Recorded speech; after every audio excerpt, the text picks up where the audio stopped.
हम भी उसमें योगदान देंगे। निसंदेह उनके कालखंड की योजना उसे लेकर हम आए। अगर हम नहीं संघर्ष करते, हम अगर विधानसभा में सवाल नहीं करते हैं तो योजना धरातल पर आती नहीं। क्यों? अब मिट्टी तक नहीं कोड़ पाए, एक ईंट तक नहीं लगा पाए, मैंने उसका फाउंडेशन तक नहीं तैयार कर पाए 2 सालों में। तो इसका मतलब 2 दिन बाद देखिएगा कि इस बोर्ड को भी कोई तोड़ ना दे। लगभग 11-12 बोर्ड तोड़ दिया जा चुका है। ये उचित नहीं। और दूसरी बात, आप कह रहे थे अभी जाके आप देखिए, हमारा स्पष्ट सीधा से कहना है, सांसद जी से मिलिए। भाई सांसद जी अलग राजनीतिक दल से हैं, उन्होंने भी क्या कहा कि बहुत सारी त्रुटियां थी, बहुत सारी गड़बड़ियां थी। क्यों कहा ऐसा? क्योंकि वो आनंद फानन में शिलान्यास करवाया गया था। आज डुमरी विधानसभा के लिए इतना बड़ा सौगात दिए, क्या कुछ कहिएगा? निसंदेह डुमरी विधानसभा, नावाडी प्रखंड और ऊपरघाट के लिए विशेषकर एक बहुत बड़ा सौगात है। यहाँ के बच्चे अपने मेहनत से, अपनी काबिलियत से अपने घर के सामने एक आवासीय विद्यालय में नामांकन प्राप्त करेंगे। जो कभी हमारा सपना हुआ करता था नवोदय, नेतरहाट जैसे विद्यालयों में नामांकन करने का, तो निसंदेह ऐसे विद्यालय हम सबों के प्रयास से, सामूहिक प्रयास से डुमरी विधानसभा, नावाडी प्रखंड, ऊपरघाट के क्षेत्र में आया है। इसका स्वागत करते हैं। और मैं विशेषकर ऊपरघाट के जो हमारे स्थानीय लोग हैं, नावाडी प्रखंड के हैं, मैं उनसे आग्रह भी करूंगा कि अपने बच्चों को शिक्षा के क्षेत्र में उस दिशा में उन्हें रफ्तार देने का काम करें, ताकि वो अपना नामांकन उस विद्यालय में करवा सके। सोशल मीडिया क्रेडिट का खेल चल रहा है, उस पर क्या कुछ कहिएगा? देखिए, पहला बात, मैं जो भी सच्चाई रहता है मैं उसको स्वीकार करने में कभी असहज महसूस नहीं करता हूं। और वास्तविकता है कि मंत्री जी के कालखंड में ही ये विद्यालय के बनने का प्रस्ताव आया था। उसी समय इस विद्यालय के बनने का चर्चा तय हुआ था। लेकिन जब उनका निधन हो गया तो फिर ये ठंडे बस्ते में चला गया। विभाग ने, सरकारी अफसरों ने इंटरेस्ट लेना बंद कर दिया, चूंकि अब वो रहे नहीं। और उनकी अर्धांगिनी को भले मंत्री पद मिला, लेकिन आप ध्यान दीजिएगा, शिक्षा मंत्रालय का पद छीन लिया गया था। उनको महिला विकास बाल विभाग का पद दिया गया था, क्योंकि ये शिक्षा विभाग का काम था। तो मंत्री जी के निधन के बाद ये योजना लगभग ठंडे बस्ते में जा चुका था। नावाडी ऊपरघाट के स्थान पर उन्होंने तरहीज दिया था चाईबासा और चक्रधरपुर को। जब इसकी सूचना हमें अपने स्थानीय लोगों से पता चला कि विधायक जी, विधायक कोई रहे या ना रहे, योजनाओं पे सबकी सहमति होनी चाहिए, ये विकास का काम है। हमने बोला, हम तक जानकारी नहीं थी। फिर उस जानकारी को लेकर हम शिक्षा विभाग पहुंचे। विभाग के पदाधिकारियों का स्पष्ट कहना था कि विधायक जी, ये ठंडे बस्ते में जा चुका है, अब आपका प्रयास ही इस योजना को जिंदा कर सकता है। तो हमने कहा क्या करना होगा? उन्होंने कहा कि आपको विधानसभा में सवाल करना होगा। फिर हमने इसको विधानसभा में सवाल किया, इसकी प्रशासनिक स्वीकृति की मांग की, और उसके बाद ये योजना फिर धरातल पाई। निसंदेह ये उस समय के जो विधायक थे उनका भी योगदान रहा, और जो आज विधायक है उनका भी योगदान। मानने के लिए तैयार ही नहीं, बोलते सिर्फ नाटक छोड़ने के लिए आता है। नहीं, मानना होगा। अगर ऐसा नहीं है तो इस योजना का बनने में 2 साल लगेगा। 24 महीने में इस बिल्डिंग को बना लेना है, इस विद्यालय का। तो 24 महीना बाद भूमि पूजन क्यों?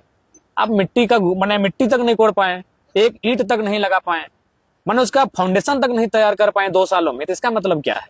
और आप एक बात स्पष्ट जान लीजिए, जब भी कोई योजना का शिलान्यास चुनावी साल में होता है, इसका मतलब वो है कि आधी योजना होगी, आधी नहीं भी होगी। नवंबर में चुनाव था, शिलान्यास किया गया था अक्टूबर में। ये एक आम, जो भी थोड़ी सी भी राजनीतिक समझ रखता है वो जानता है कि केवल उस समय जल्दबाजी में शिलान्यास करवाया जाता है, जबकि उसकी प्रशासनिक स्वीकृति भी नहीं मिली थी। ऐसे बहुत सारी योजनाएं, मैं उन्हीं के दल के नेताओं को कहना चाहूंगा, जब लालचंद बाबू थे और जब वो हार गए और जगन्नाथ बाबू जब उनके स्थान पर आए, उनके कार्यकर्ताओं ने उनको दिग्भ्रमित किया। और कई ऐसी योजनाएं लालचंद बाबू की जो आज क्षेत्र में कारगर साबित होती, लेकिन आज उनको मैं जगन्नाथ बाबू को मैं कुछ नहीं कहूंगा, वो हमारे आदर्श हैं, लेकिन उनके कार्यकर्ताओं ने, उनके नेताओं ने, उनके दल के लोगों ने उन्हें भ्रमित किया और लालचंद बाबू की योजनाओं को उन्होंने लाया ही नहीं। लेकिन आज क्योंकि हम दिग्भ्रमित होने वाले नहीं है, हम एक विजनरी लीडर हैं, वो काम कोई भी करे, हमारी राजनीतिक विचारधारा भिन्न हो सकती है, लेकिन अगर क्षेत्र के लिए वो विकास का कार्य करेगा, हम भी उसमें योगदान देंगे। निसंदेह उनके कालखंड की योजना उसे लेकर हम आए। अगर हम नहीं संघर्ष करते, हम अगर विधानसभा में सवाल नहीं करते हैं तो योजना धरातल पर आती नहीं। मैं आपको, और जो लोग कह रहे हैं, मैं उनको तो बताना चाहूंगा, जब जयप्रकाश भाई पटेल मंत्री थे, गलागी ठाकुर चक पंचायत में एक योजना का शिलान्यास किया गया था। जाके वहां के लोगों से पूछिएगा वो इस योजना का क्या हुआ। उनके मंत्री बदलते ही योजना ठप हो गई, वो बोर्ड आज खत्म हो चुका है, बोर्ड टूट चुका है और योजनाएं समाप्त हो गई। इस तरह की कई योजनाएं आती हैं और शिलान्यास होता है, लेकिन अगर आप लग के नहीं रहेगा वो योजना पूरी नहीं होगा। अच्छा, आखिरी सवाल, क्या लगता है, अक्सर आपका विधायक जब कोई शिलान्यास करते हैं बोर्ड तोड़ दिया जाता है, क्या अंदाजा है? हम आज आपको फिर कह रहे हैं, शायद 2 दिन बाद देखिएगा कि इस बोर्ड को भी कोई तोड़ ना दे। लगभग 11-12 बोर्ड तोड़ दिया जा चुका है, ये उचित नहीं। और दूसरी बात, आप कह रहे थे अभी जाके आप देखिए, हमारा स्पष्ट सीधा से कहना है, सांसद जी से मिलिए। भाई सांसद जी अलग राजनीतिक दल से हैं, उन्होंने भी क्या कहा कि बहुत सारी त्रुटियां थी, बहुत सारी गड़बड़ियां थी। क्यों कहा ऐसा? क्योंकि वो आनंद फानन में शिलान्यास करवाया गया था। ये डुमरी विधानसभा में ही देखा जाता है। हमें लगता है पूरे झारखंड के 21 विधानसभा में केवल डुमरी विधानसभा में ऐसा हो रहा है कि विकास की योजनाओं का शिलापट तोड़ा जा रहा है। और वो शिलापट का अपमान नहीं है, वह आप स्वयं उन लोगों का अपमान कर रहे हैं जिन लोगों ने कभी आपको नेता माना था, आपको 20 साल तक अवसर दिया। अब उन्हीं लोगों ने नया नेता चुना है, तो उनका भी सम्मान करना चाहिए था, उनके परिवार को, उनके कार्यकर्ताओं को, उनके नेताओं को। लेकिन हमें लगता है 11 से 12 शिलान्यास भूमि पूजन के बोर्ड को उन्होंने तोड़ दिया है। तो मैं उनको तो बार बार कह रहा हूं कि बोर्ड को क्यों तोड़ रहे हैं? अगर आप इतना ही साहस रखते हैं तो उस योजना को ही तोड़ दीजिए, उस सड़क को उखाड़ के ले जाइए, वो बिल्डिंग बनाओ, उस बिल्डिंग को उखाड़ के ले जाइए। जैसे अभी देखिए शायद आहारदी में है एक विद्यालय, 4 रूम बनना है, वहां बोर्ड को वो उखाड़ दिए जहां मेरा नाम लिखा था। तो हम बोले कि बोर्ड ने जहाँ 4 को रूम बना उसको भी उखाड़ के ले जाइए, लिल्टन तक वो बन गया, ले जाइए उखाड़ के। तो ये हमें लगता है एक नकारात्मक मानसिकता है और केवल डुमरी विधानसभा में हो रहा है। पता नहीं उनको क्यों ये पच नहीं पा रहा है, इसके लिए उनको भी स्वीकार करना चाहिए। मैं तो कह रहा हूं कि ये मंत्री जी के समय में ये प्रस्ताव आया था, लेकिन अगर वो होते तो शायद उस समय हो जाता, मैं ये नहीं कह रहा हूं।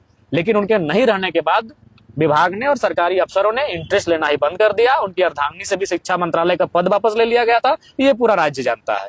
उसके बाद हमने प्रयास किया, हम विभाग गए और तमाम जहां जहां फाइलें अटकी हुई थी वहां जाकर हम बैठकर, बाकायदा हमने टेबल में बैठकर अधिकारियों से बात करके उस फाइल को आगे बढ़वाया और विधानसभा में मैंने क्वेश्चन किया। उसके बाद वो एक ठीक से और औपचारिक ढंग से वो काम पे आया।